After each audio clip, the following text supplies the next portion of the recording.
The wind howled like it was mourning something lost. Snow slapped against the windows of Amelia's small cabin, tucked deep at the edge of town where no one came anymore. She was curled up on the couch, a thick blanket wrapped around her legs, trying to ignore the storm and the silence inside her home. Then, a sound. Not the wind, not the creak of old wood. It was soft, like nails on the door. A scratch, then again. Scratch, scratch. Amelia froze. She hadn't had a visitor in 3 years. Not since Daniel died. She stood slowly, heart beating harder now. Another scratch. And a whimper. That sound, it wasn't the wind. It was something alive. She reached the door, her hand trembling on the knob. As she pulled it open, the cold slammed into her like a wall. But it wasn't the chill that made her gasp. At her feet was a tiny puppy, soaked in mud and snow, shaking so hard his paws barely held him up. His ribs showed through his matted fur. His ears drooped. His eyes, wide, wet, and desperate, looked up at her like he was asking permission to live. Amelia's breath caught. The puppy took one step forward, then collapsed. "Oh, no, no, no," she whispered, and scooped him into her arms. He was light, too light, like he hadn't eaten in days. "You poor baby," she murmured, pulling him close. He whimpered again, head resting against her chest. Back inside, Amelia set him down by the fireplace. She rubbed him gently with an old towel, careful not to scare him. "You're okay now," she said softly. "I've got you." The puppy opened his eyes, watching her every move. Amelia hadn't touched another living soul in years. She didn't trust herself to feel anymore. But this puppy, he wasn't asking for much. Just warmth. Just a little kindness. She brought him a bowl of warm water and a few scraps of leftover chicken. He sniffed it slowly, then started eating. Fast. Too fast. "Easy, little guy." "You're not going hungry tonight," she said. He finished the food in seconds and looked up at her. Not with fear, with something like hope. Amelia sat down beside him. "Where did you come from? Who would leave you out there in this cold?" The puppy's only answer was a quiet sigh as he curled up on the rug, still shivering, but finally safe. Hours passed. The storm raged outside, but inside, the cabin was calm, warm. Amelia tried not to stare at the puppy, but her eyes kept going back to him. He was small, too small to survive a night like this, and yet he had, and somehow he'd found her. She didn't believe in signs, not anymore, but tonight it felt like someone, or something, had sent this puppy to her door. "I guess we both needed saving," she whispered. The puppy lifted his head just slightly, as if he understood. For the first time in a long time, Amelia felt something stir in her chest. Not just pity, something warmer, something real. She reached out her hand slowly. The puppy flinched at first, then licked her fingers. Amelia smiled through a tear. "You're staying, aren't you?" No answer, just a soft snore as the puppy curled tighter into the blanket she had laid down. Outside, the storm started to fade. Inside, a woman who'd stopped believing in second chances watched over a freezing puppy and felt the first flicker of something she thought was long gone. Hope. Amelia sat on the floor beside the fireplace, staring at the tiny puppy sleeping in a bundle of blankets. His breathing was shallow, but steady now. Every so often he twitched in his sleep, like he was dreaming of running or escaping something. She hadn't had anyone in this house since Daniel died. Not friends, not family, not even a stray cat. Just silence and the kind of grief that made your soul feel cold all year round. But this puppy, he broke that silence without even making a sound. He stirred, opening one eye. Amelia reached out slowly, letting her fingers touch his paw. I'm still here," she whispered. She stood up, walked to the small kitchen, and poured more warm water into a bowl. Her hands moved on their own now, chopping leftover carrots, heating some broth, pulling out an old flannel shirt from a drawer to line his little bed. Things she hadn't done for anyone in years. As she placed the bowl down, the puppy struggled to sit up. "You're hungry again, huh?" she said. He gave a weak tail wag. Amelia smiled for the first time in months. "Well, I'm not letting you starve." She sat beside him and watched him eat, slow and careful this time. "You've been through something, haven't you?" she asked, even though she knew he couldn't answer. But the look in his eyes, it was the same one she saw in the mirror after Daniel's funeral. Lost, hurt, tired. Her voice shook. "I know how that feels." After he finished eating, he tried to climb into her lap. He stumbled, but Amelia gently helped him up. His tiny head rested on her leg, and he let out a soft sigh. She ran a hand over his back. "I don't even know your name." He let out a soft whimper, like he agreed. "I can't keep you," she said aloud, even though part of her already knew she was lying. "You need a vet. You need real care. Someone younger. Someone better." The puppy snuggled closer. She stared at the fire, heart aching in a way that felt too familiar. The last time she let herself care, she lost everything. But this felt different. This little creature didn't ask for anything, except a chance. The phone sat on the kitchen counter. She stared at it, debating. She could call the shelter. Someone would come. They'd take him in. But would they be kind? Would they notice the way he whimpered in his sleep? Would they care if he didn't eat right away? She whispered, "I don't think I can let you go." The puppy raised his head and licked her hand, as if sealing the deal. Amelia looked down at him. "You're really making this hard." He yawned and curled up again, trusting her like he had known her all his life. Her voice cracked. "Maybe you didn't knock on the wrong door." There was a long pause, just the crackle of the fire and the soft sound of breathing.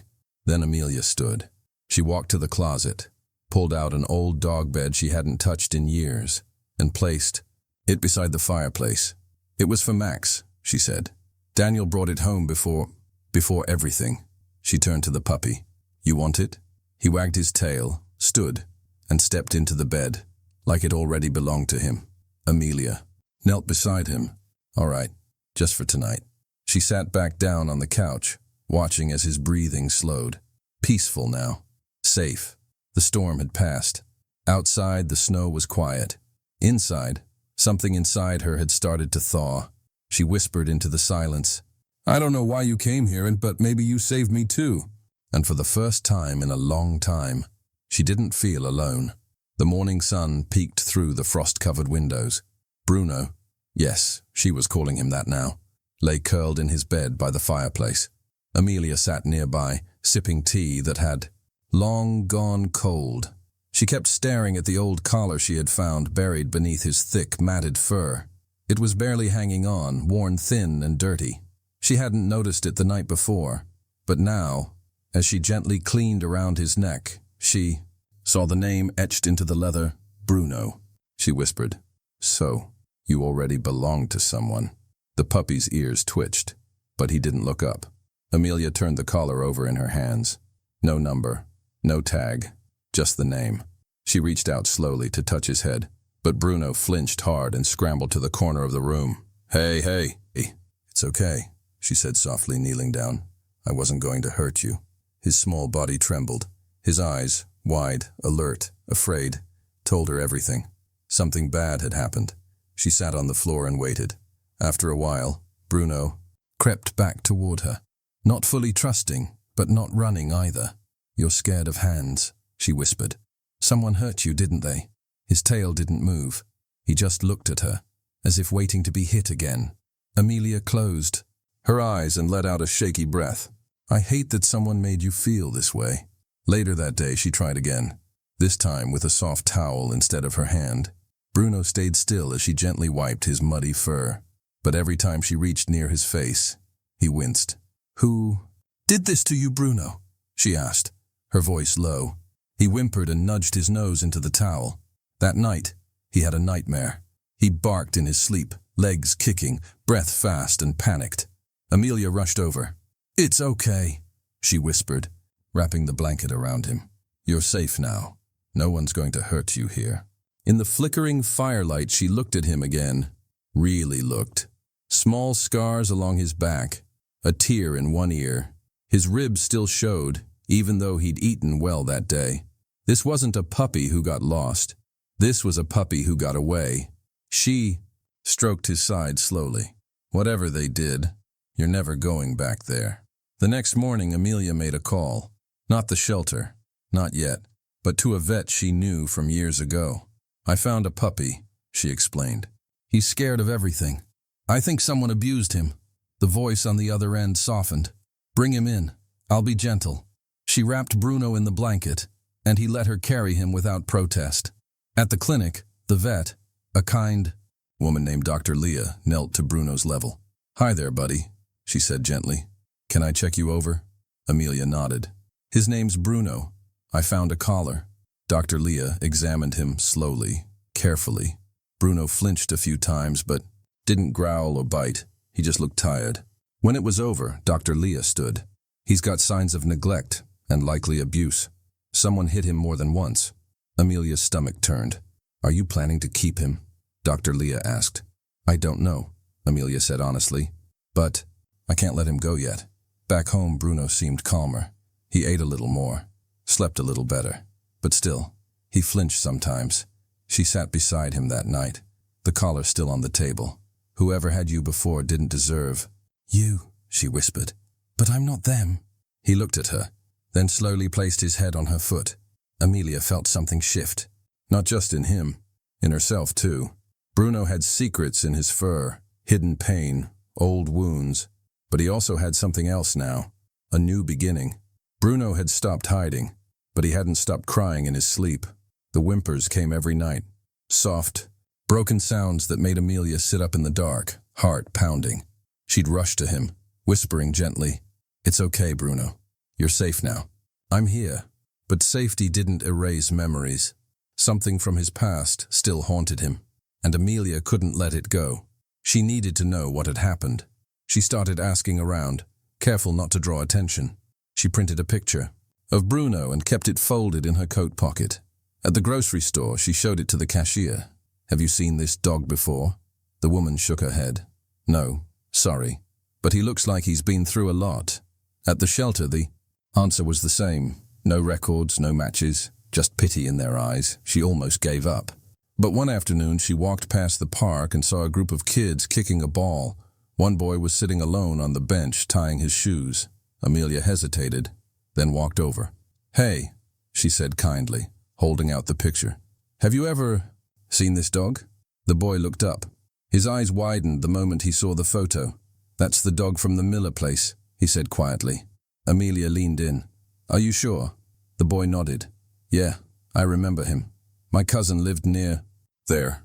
They had this dog, but after the accident, they threw him out." "What accident?" Amelia asked, her voice low. The boy shifted. "Their son. He was riding his bike, got hit by a car. They said it was the dog's fault. He was chasing the bike or something." Amelia's stomach dropped. "And then what?" "They blamed the dog. Said he distracted him. After the funeral, they just got rid of him. My cousin said she saw the dad drive out to the woods and leave him there." "Bruno. Left in the woods like trash," Amelia whispered. "Thank you." As she walked home, her hands trembled. Everything made sense now. The flinching, the collar, the cries at night. That evening, Bruno sat by her side as she folded laundry. She looked down at him. "They blamed you for something that wasn't your fault," she said. "Didn't they?" Bruno looked up. His eyes seemed to understand. "You didn't deserve that," she whispered. She decided to drive by the Miller house, not to confront them, just to see. It sat at the end of a quiet road. Large yard, empty swing, a worn teddy bear in the window. She didn't knock. She couldn't. Back home, Bruno curled up beside her on the couch. Amelia rested her hand on his back. "You loved them, didn't you?" she said. "And they threw you away." That night, his cries were worse. Amelia rushed to him. He kicked in his sleep, yelped, cried like he was begging someone to stop. No, Bruno, wake up," she said, cradling his head. "It's not real. You're here. You're not there anymore." He woke up, eyes wide, panting hard. But when he saw her, he didn't run. He pressed himself into her lap. The next morning she called Dr. Leah. "He has nightmares every night. Is there anything I can do?" "Just love him," the vet replied. "It'll take time, but love heals more than you know." Later, Amelia sat by the fire, stroking Bruno's back. "They let go of you, but I won't," she said. "Not ever." He rested his head on her foot again, a little less scared, a little more home. His past still followed him. The shadows weren't gone, but now he had light too. And for the first time, Amelia realized, maybe she did too. Amelia couldn't shake the images from her mind. Bruno crying in his sleep, the boy's words, the accident. She needed answers, real ones. So the next morning, she drove to Oak Ridge Drive. Her heart pounded the closer she got. The Miller house stood at the end like something from a forgotten story. Faded shutters, a leaning mailbox, and toys scattered. Across a dying lawn, Bruno sat in the passenger seat, staring out the window. His ears dropped the moment the house came into view. He let out a soft whimper. "It's okay, Bruno," Amelia whispered. "You don't have to go back inside. I'll do this." She stepped out and walked up the driveway. The place looked abandoned. Rusted fences chained shut. A broken tricycle tipped over in the corner. Every step felt heavy. A voice startled her. "You looking for someone?" She turned. An older woman stood near the fence next door, hanging laundry. "I'm just trying to understand what happened," Amelia said. "To the family that lived here. The Millers." The woman's face darkened. "They left months ago. After what they did, no one wanted them here." "What did they do?" Amelia asked, softly. The woman sighed, her voice low. "They had this little boy, maybe 3. One day he fell on the porch, hit his head real bad. The parents blamed the dog. But the way that boy fell, we all saw the bruises. It wasn't from one fall." Amelia's chest tightened. "You think someone hurt him?" "We don't think. We know," the woman said.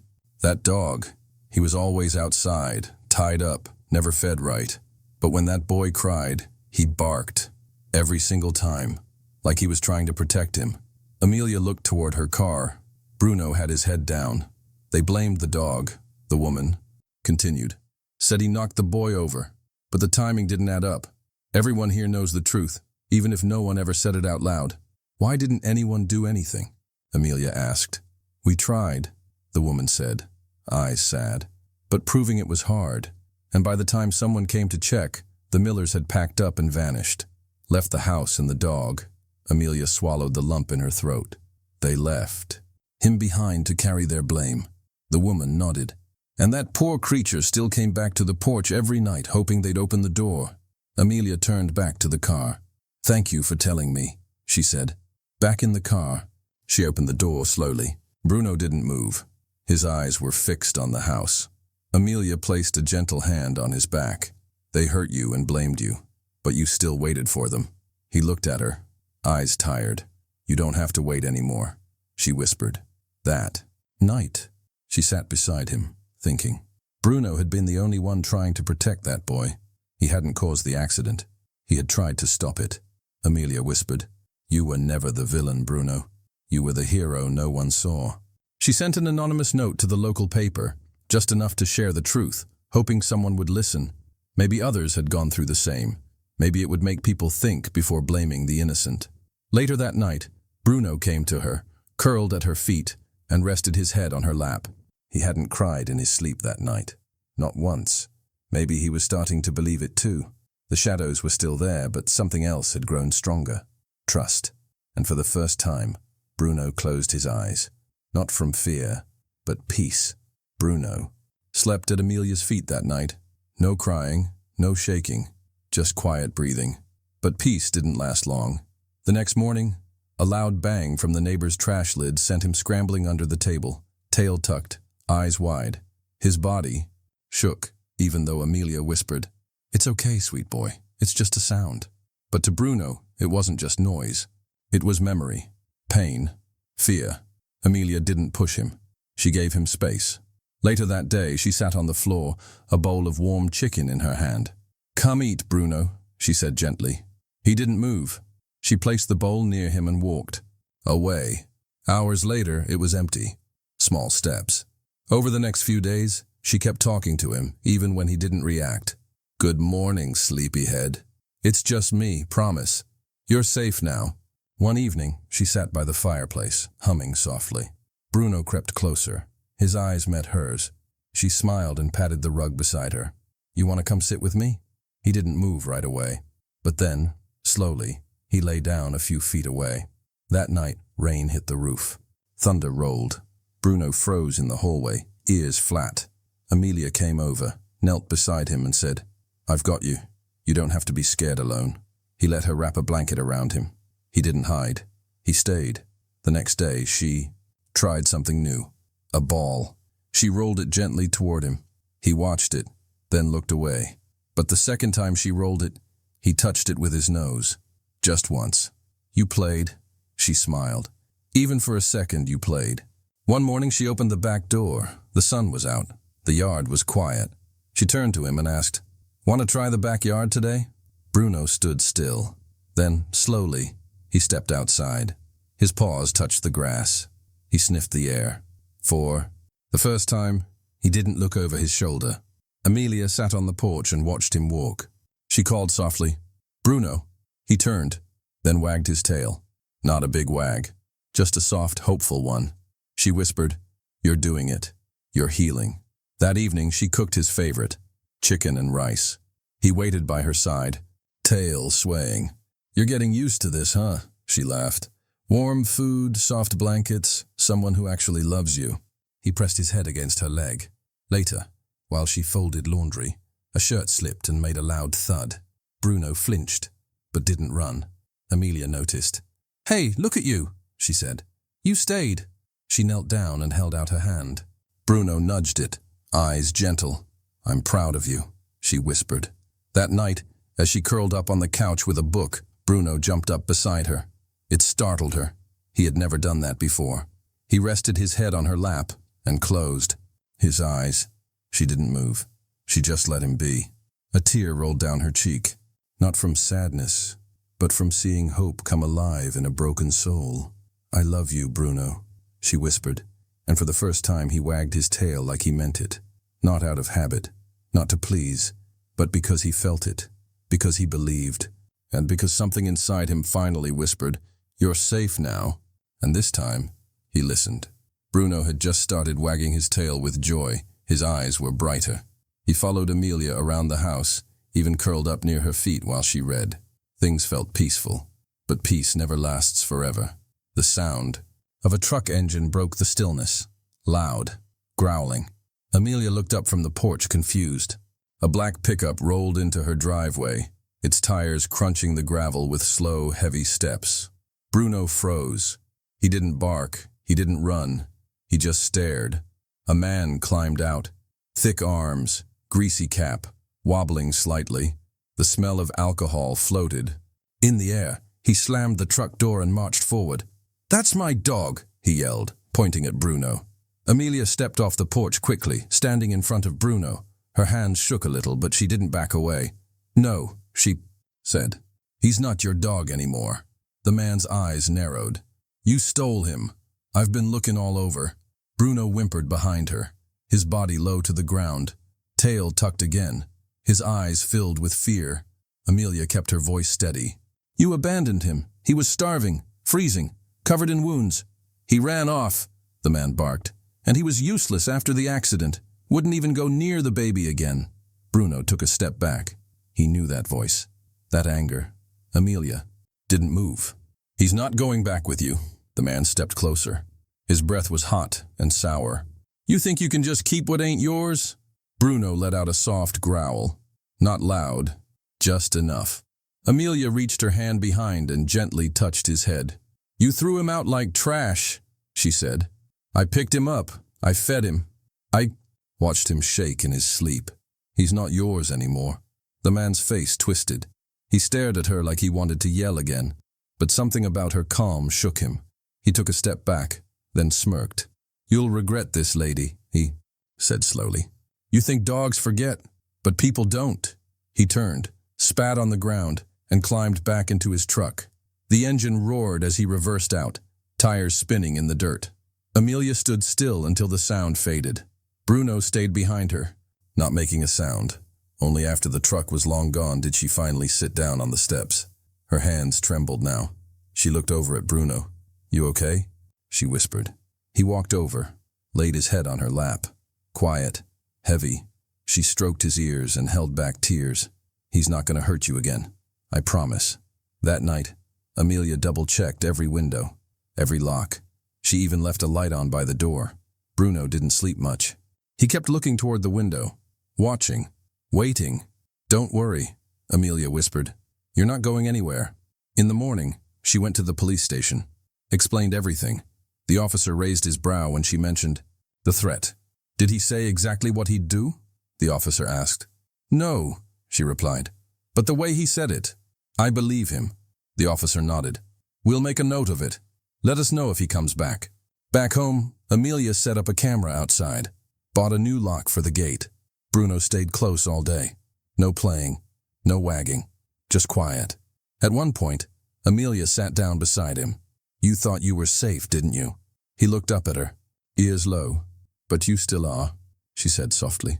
"He can't take you again." Later that evening, she sat with him on the porch. The wind was gentle. The sunset painted the sky orange. Bruno leaned into her side.